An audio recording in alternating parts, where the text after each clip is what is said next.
इंसान जिससे बीमार हो रहे हैं, सब कुछ हो रहे हैं, तो इंसान की कोई वैल्यू नहीं है इस जग में, तो भगवान की क्या वैल्यू होगी? क्योंकि लोगों का सिर्फ स्वार्थ है, अपना स्वार्थ सिद्ध करने के लिए 2 पैसे कमाने के चक्कर में ये सारे काम करते हैं। जो अब सभी श्याम भक्तों को जय श्री श्याम। श्याम भक्तों कैसे हैं आप सभी? उम्मीद करते हैं अच्छे ही होंगे। श्याम भक्तों, जब हम बाबा श्याम के दरबार में दर्शन करने के लिए जाते हैं या किसी भी दरबार में दर्शन करने के लिए जाते हैं, तो हम वहाँ पर देखते हैं कि भगवान को क्या क्या चीज़ें चढ़ रही हैं। तो हमारा भी मन करता है कि भगवान को ये चीज़ चढ़ा लें, बाबा श्याम को कैसे प्रसन्न करें, जिससे बाबा हम पर अपनी कृपा करें। बहुत सारे तरीके ऐसे हैं, जब हम किसी के मुख से सुनते हैं या हम पहली बार खाटू धाम जाते हैं, बाबा के दर्शन करते हैं, और जब दर्शन करने के बाद बाबा के चरणों में हम समर्पित हो जाते हैं, बाबा की भक्ति में हम समर्पित हो जाते हैं। बाबा को खुश करने के उपाय हम दिन रात देखते रहते हैं कि बाबा को कैसे मनाएं, बाबा से कैसे अर्जी लगाएं, बाबा को क्या चढ़ाएं जिससे बाबा श्याम अत्यधिक प्रसन्न हो जाए। तो श्याम भक्तों, बाबा श्याम का जो भोग है ये तो आपको पता ही है कि जो चूरमा के लड्डू वगैरह हैं या बूंदी के लड्डू वगैरह हैं या किसी भी प्रकार के जो मिष्ठान है, बाबा श्याम को सभी मिष्ठान वगैरह पसंद है। बाबा श्याम को आप प्रेम से जो भी आप अर्पण करते हो, बाबा श्याम उन सभी चीज़ों को ग्रहण कर लेते हैं। जो इस प्रकार से इत्र वगैरह की शीशियाँ होती हैं, छोटी छोटी शीशियाँ हैं, इससे बड़ी शीशियाँ भी होती हैं, तरह तरह की शीशियाँ होती हैं। अगर आप काफ़ी अच्छी क्वालिटी का इत्र वगैरह लेते हो तो वो काफ़ी महंगी आती है। अब इस प्रकार की जो बाबा श्याम की जो इत्र होती है, जो आप देखते हैं, ये 10-10 रुपए में आपको मंदिर में ही, या जो भी मंदिर आप जा रहे हो, बाबा श्याम के मंदिर जा रहे हो, किसी भी जगह जा रहे हो, तो इस तरह की छोटी छोटी जो शीशियाँ होती हैं ये 10 रुपए में आपको मिल जाती है वहीं पर दरबार में। बहुत सारे लोग क्या करते हैं, इत्र लेने से पहले उसकी खुशबू को देखते हैं कि इसमें खुशबू है या नहीं है।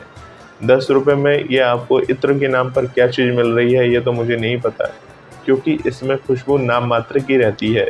आप ये सोचेंगे कि ये अच्छी इत्र है, तो अच्छी इत्र के लिए अच्छा पैसा भी देना पड़ता है। ये 10 रुपए में आपको चीज़ मिल रही है, तो ये नाम मात्र की इत्र होती है, जो कुछ समय के लिए होती है, कुछ पल के लिए होती है खुशबू, उसके बाद खुशबू उड़ जाती है।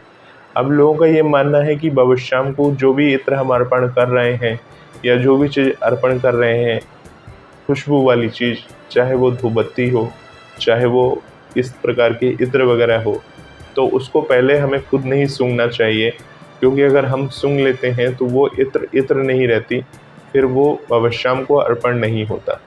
तो आप कोई भी चीज़ को लेंगे तो पहले तो टेस्ट करना होगा, देखना होगा कि वो सही है या गलत है। पता चला आपने इत्र के नाम पर पानी ले लिया, पानी लेकर आप बाबा श्याम को अर्पण कर रहे हैं, तो क्या मतलब रह जाता है उस इत्र का? जो इत्र अगर आप खुद लगाते हैं, मान लीजिए आप कोई परफ्यूम लगाते हैं, किसी भी प्रकार का डीओ वगैरह यूज करते हैं आप, तो आप पहले उसको इस्तेमाल करके देखते हैं, उसकी खुशबू को इस्तेमाल करके देखते हैं कि ये आपके लिए परफेक्ट होगा या नहीं होगा। तो इत्र को तो पहले खोलना होगा, इस्तेमाल करना होगा, तभी तो आपको पता चलेगा। और जब बाबा श्याम के लिए कोई इत्र वगैरह अगर आप लेते हैं, तो सबसे पहले आपको क्या होगा, वो तो सील पैक होता है और डायरेक्ट जाके हम मंदिर में अर्पण कर देते हैं, चढ़ा देते हैं। और आपने महसूस किया होगा कि बहुत सारे ऐसे इत्र आती है, जो इत्र का तो नाम होता है, परंतु खुशबू कुछ ही समय के लिए होता है, कुछ पल के लिए होता है, उसके बाद वो खुशबू नाम मात्र की रह जाती है। क्या इत्र को हमें इस प्रकार से जांच करनी चाहिए बाबा श्याम को अर्पण करने से पहले? तो अब मान लीजिए जैसे ये इत्र है, अब ये मान लीजिए इत्र की शीशी है, इत्र की शीशी प्लास्टिक से पूरी तरह से रैप है। अब इसको हमें चेक करने के लिए क्या करना पड़ेगा, इसको रैप को खोलना होगा, पहले पन्नी उतारनी होगी, और जब वो पन्नी उतार के और उसको बाद आप चेक करोगे, और चेक करने के बाद मान लीजिए आपको ये पसंद नहीं है, तो दुकानदार इसको रिटर्न तो करने वाला है नहीं, क्योंकि है ये 10 रुपये का। भले आपके लिए 10 रुपये का महत्व ना हो, परंतु दुकानदार के लिए 10 रुपये का बहुत महत्व है, क्योंकि बूंद बूंद से वो लोग अपना सागर बनाते हैं। तो अगर आपने खोल लिया, खोल के बाद आपको पसंद नहीं आया, बोलेगी नहीं हमें पसंद नहीं, हमें नहीं चाहिए, तो वो हो सकता है वो रिटर्न ना करें। और अगर मान लीजिए आपको पसंद आ भी गया, तो क्या आप क्या दूसरा लोगे? या तो हो सकता है कि वो आपने जो इत्र लिया है, आपने जांच किया, आपको पसंद आ गई, तो उसे आप अपने घर के लिए रख लीजिए। यानी घर में जब आप पूजा पाठ करेंगे, तब खुद को लगाकर बाबा श्याम की पूजा पाठ करें, और बाबा श्याम के लिए दूसरी इत्र की शीशी आप खरीद लें, क्योंकि आपको उसका फ्रेगनेंस पता चल चुका है, उसकी क्वालिटी पता चल चुकी है।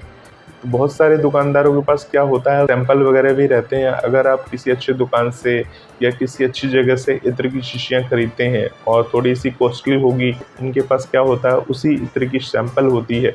वो आपको पहले सैंपल दिखाएंगे। सैंपल मतलब आपको दिखाएंगे कि ये इत्र की खुशबू ऐसी है, और अगर आपको पसंद आता है तो उसके बाद आप उस इत्र को ले सकते हैं बाबा श्याम के दरबार के लिए। वैसे तो देखिए, जितने लोग इत्र की शीशियाँ वगैरह बाबा श्याम को अर्पण करते हैं, वो डायरेक्ट खरीद लेते हैं और जाके मंदिर में रख देते हैं। उन्हें सिर्फ ये मतलब होता है कि बाबा श्याम को इत्र अर्पण करना है। कैसा भी इत्र हो, ये नहीं देखते कि 5 वाला इत्र है, 10 वाला है, 15 वाला है, 20 वाला है। अगर उनका बजट कम होता है तो वो 10 रुपये वाला इत्र ले लेते हैं पूजा में, क्योंकि उन्हें पता है बाबा श्याम को हम प्रसाद अर्पण कर रहे हैं, सब कुछ अर्पण कर रहे हैं, तो इत्र की शीशी भी अर्पण करनी चाहिए। तो वहीं पर इत्र की शीशियाँ वगैरह मिल जाती हैं तो खरीद लेते हैं, और ख़रीदने के बाद ये 10 रुपये या 5 रुपये की इत्र को आप क्या वहाँ पे ट्राई करेंगे, देखेंगे। अगर इत्र महंगी होती है, काफ़ी कॉस्टली इत्र होती है, तो उसको टेस्ट भी किया जा सकता है, देखा भी जा सकता है।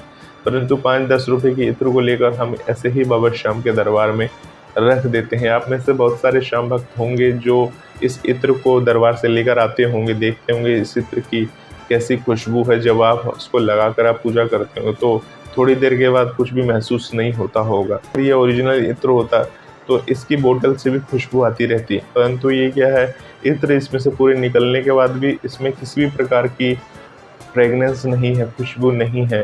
तो ये जो इत्र होती है, ये नाम के लिए नकली इत्र होती है। असली इत्र जो होती है वो कॉस्टली होती है और अच्छी जगह मिलती है, दुकानों में मिलती है। पूजा पाठ में तो आप जानते हैं, पूजा पाठ के नाम पर क्या होता है। अगर आप मंदिर में जाते हैं, फूल वगैरह जो आपने देखी होगी, थालियाँ सजी रहती हैं, 5 वाली, 11 वाली, 21 वाली, 51 वाली। अब जैसे जैसे आप पैसे की मात्रा बढ़ाते जाओगे, यानी पैसा बढ़ाते जाओगे, तो चीज़ भी आपको अच्छी मिलती जाएगी। यानी कि 11 की थाली में 2-4 फूल रखे होंगे, 1-2 बत्ती रखी होगी, एक छोटा दिया रखा होगा। 21 की थाली लेंगे तो उसका अलग मतलब होगा। 51 की थाली लेंगे तो थोड़ा ज़्यादा प्रसाद होगा। इस तरह से लोगों को बेवकूफ़ बनाने के लिए अलग क्वालिटी बनाते हुए चले जाते हैं। और हम भी ये देखते हैं कि भैया 21 की थाली ले ले तो भगवान ज़्यादा प्रसन्न होंगे, क्योंकि हमने भगवान को बोला हुआ है कि हमारा एक काम हो जाएगा, तो हम 51 की थाली चढ़ाएँगे, हम 101 की थाली चढ़ाएँगे, हम 501 की थाली चढ़ाएँगे। ऐसा हम बोल के रखते हैं भगवान को। तो अब जब मंदिर में जाते हैं और ऐसी थालियाँ हमें दिख जाती हैं, तो वो भी हमें पकड़ा देता है इस प्रकार से, ये 501 की थाली है, ये 201 की थाली है, ये 51 की थाली है। तो उस थाली को लेकर हम मंदिर में जाते हैं, वो भगवान को अर्पण हो जाता है। यही हमारी सोच है, यही हमारी भगवान के प्रति श्रद्धा है। परंतु हम ये जो भगवान के लिए कर रहे हैं, क्या भगवान इन चीज़ों के लिए भूखे हैं? क्या भगवान को ये लगता है कि मुझे 501 की थाली चढ़ाओगे तब मैं अत्यधिक प्रसन्न होऊंगा, या 11 की थाली चढ़ाओगे तो मैं नाराज़ हो जाऊंगा, या 2 फूल चढ़ाओगे तो मैं नाराज़ हो जाऊंगा? तो इस तरह से आपको अपनी सोच बदलनी चाहिए, क्योंकि भगवान कभी ये नहीं सोचते कि आप क्या चढ़ा रहे हो। भगवान को तो आपके भाव की ज़रूरत है, आपके 2 आंसू की ज़रूरत है। भगवान से आप क्या प्रार्थना करते हो, भगवान मेन वो देखते हैं। परंतु ये हमारी इच्छा होती है कि भगवान के जब भी हम मंदिर जाएं तो भगवान के लिए कुछ न कुछ लेकर जाएं। परंतु कोशिश करें, जब भी आप बाबा के मंदिर वगैरह जाते हैं, दर्शन करने के लिए जाते हैं, आप भले इत्र वगैरह जो लेकर जाना चाहें तो लेकर जा सकते हैं, परंतु थोड़ी अच्छी क्वालिटी की होनी चाहिए जो भगवान को वहाँ अर्पण हो सके, बाबा के पास चढ़ सके वो इत्र। क्योंकि इत्र से ही तो खुशबू बनती है, और जब खुशबू बनेगी दरबार में, आपका वो इत्र अपनी महक छोड़ेगा तो बाबा श्याम तक वो महक पहुँचेगी और आपका जीवन जो होगा पूरी महक से भर जाएगी। तो इसलिए अगर बजट है तो इत्र ले सकते हैं, नहीं है कोई बात नहीं है, मत अर्पण करिए। आप सिर्फ बाबा के समक्ष जाके प्रार्थना करिए, बाबा श्याम से कहिए कि हे बाबा श्याम, मुझे इस लायक बना दो कि मैं आपकी अपनी तरह से पूर्ण सेवा कर सकूं, पूर्ण भाव के साथ सेवा कर सकूं, और जितना मेरा सामर्थ्य हो उतना मैं आपके लिए कर सकूं। तो बाबा श्याम ये नहीं कहते कि आप हज़ारों रुपए दान दक्षिणा करिए तभी भगवान खुश होंगे। अगर आप किसी निर्धन गरीब की वगैरह की मदद कर देते हैं अपने सामर्थ्य के अनुसार, वास्तव का जो निर्धन या गरीब है, ऐसे तो बहुत सारे लोग बन जाते हैं, मांगने वाले आ जाते हैं, परंतु अब आपको देखना है कि वास्तव में किसको ज़रूरत है, कौन वास्तव में उसके घर की कंडीशन ख़राब है। अगर आप थोड़ी भी मदद कर देते हैं तो भगवान तक आपकी बात पहुंचती है, भगवान को वो अर्पण हो जाता है। जो आप इत्र की शिशियाँ, हज़ारों रुपए की इत्र की शीशी आप खरीदेंगे, उससे किसी भूखे का पेट भर दीजिए या किसी की मदद कर दीजिए। भगवान आपके ऊपर प्रसन्न हो जाएँगे। जो मंदिर में आप दान दक्षिणा देने की सोच रहे हैं, 500 रुपए या 1000 रुपए, मैं किसी को दान दक्षिणा करने से मना नहीं कर रहा हूँ, परंतु दान दक्षिणा करिए मंदिर में। उसके साथ-साथ आप ये देखिए कि जो दान दक्षिणा आप कर रहे हैं, उसमें आप किसी की मदद कर सकते हैं।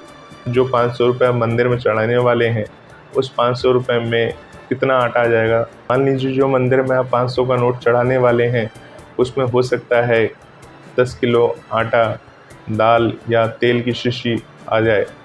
उसको लेकर आप किसी की मदद कर सकते हैं, किसी गरीब को दान दे सकते हैं।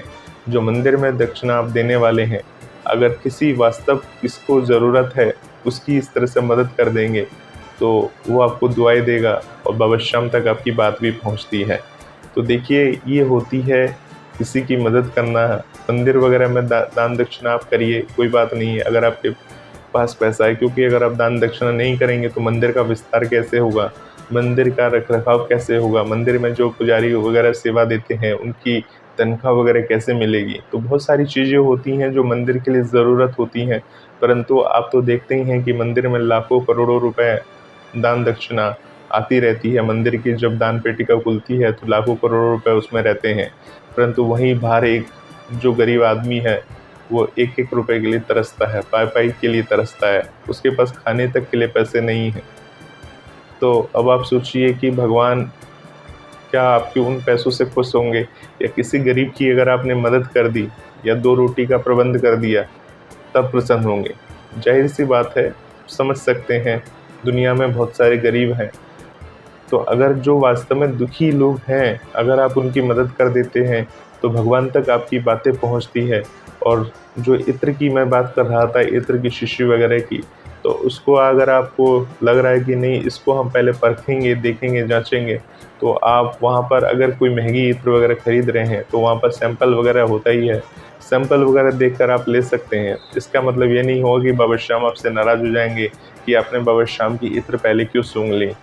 या धूप बत्ती खरीदने से पहले बहुत सारे लोग नाक से सूंघते हैं कि ये धूप बत्ती ले, ये धूप बत्ती ले। ये हमारे भाव हैं। हम चाहते हैं कि भगवान को हम अच्छी धूप बत्ती दिखाएँ, क्योंकि हम भी चाहते हैं कि हमारे घर में अच्छी धूप बत्ती जलेगी, उसकी खुशबू फैलेगी, तो पूरे परिवार का मन प्रसन्न रहेगा। धुएँ वाली धूप बत्ती जला दी तो क्या होगा?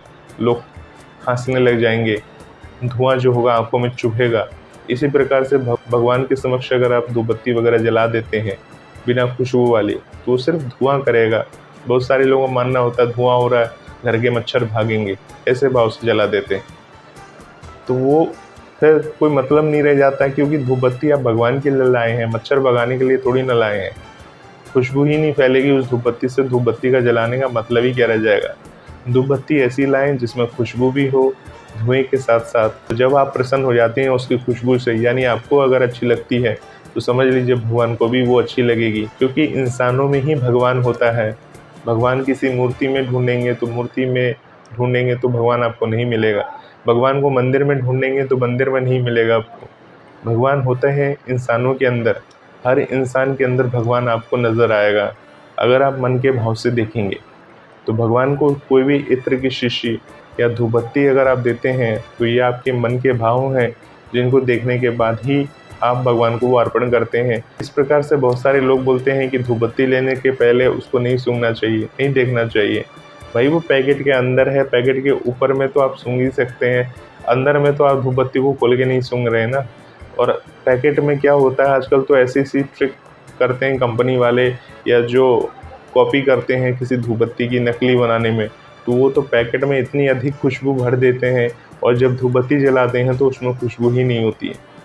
तो आपने देखा होगा, आप में से बहुत सारे लोगों के साथ ऐसा हुआ होगा कि पैकेट के ऊपर इतनी अधिक खुशबू और पैकेट के अंदर जो चीज़ें रहती है उसमें बिल्कुल ही खुशबू नहीं। अच्छी धूप बत्ती अच्छी क्वालिटी की अच्छी जगह से खरीदें, जहां आपको भरोसा हो कि ये चीज़ अच्छी आती हैं, क्योंकि इनकी कॉपियां बहुत सारी हैं, हर चीज़ की नकली कॉपियां बन रही हैं, जिसके कारण से हम ये पता ही नहीं कर पाते कि भगवान को हम असली दे रहे हैं या नकली दे रहे हैं। इंसानों के लिए हर चीज़ नकली बन रही है आजकल। इंसान जिससे बीमार हो रहे हैं, सब कुछ हो रहे हैं, तो इंसान की कोई वैल्यू नहीं है इस जग में, तो भगवान की क्या वैल्यू होगी। क्योंकि लोगों का सिर्फ स्वार्थ है, अपना स्वार्थ सिद्ध करने के लिए 2 पैसे कमाने के चक्कर में ये सारे काम करते हैं, जो कि सरासर गलत है।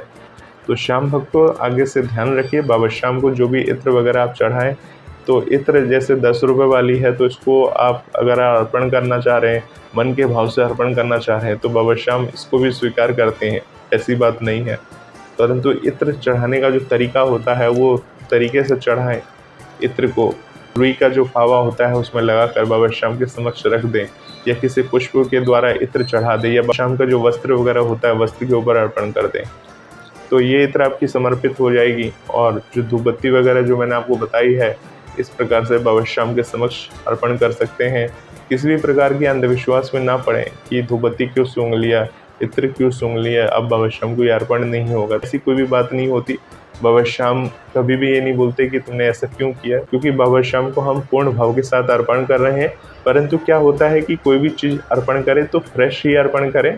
ऐसा नहीं है कि हम शबरी की तरह तो बन नहीं सकते कि पहले चखेंगे भगवान को अर्पण करेंगे, ऐसा तो नहीं करना चाहिए, क्योंकि हमें खुद को ही अच्छा नहीं लगेगा। कोई भी चीज़ करें, अच्छी क्वालिटी का ले रहे हैं तो सैंपल को पहले देख लीजिए, अगर पसंद आता है तो उसके बाद भगवान को अर्पण करिए, क्योंकि ये हमारा अधिकार है, और जो चीज़ हमें अधिकार मिला हुआ है उसको तो हमें प्रयोग करना ही चाहिए। किसी भी प्रकार के बहकावे में नहीं आना चाहिए, अंधविश्वास में नहीं पड़ना चाहिए। अगर आपकी इसके ऊपर कोई राय है, अगर आप प्रतिक्रिया देना चाहते हैं, तो कमेंट बॉक्स के जरिए हमें बता सकते हैं। तो ऐसे ही वीडियोस को देखने के लिए इस चैनल के साथ बने रहें। आप सभी श्याम भक्तों को जय श्री श्याम।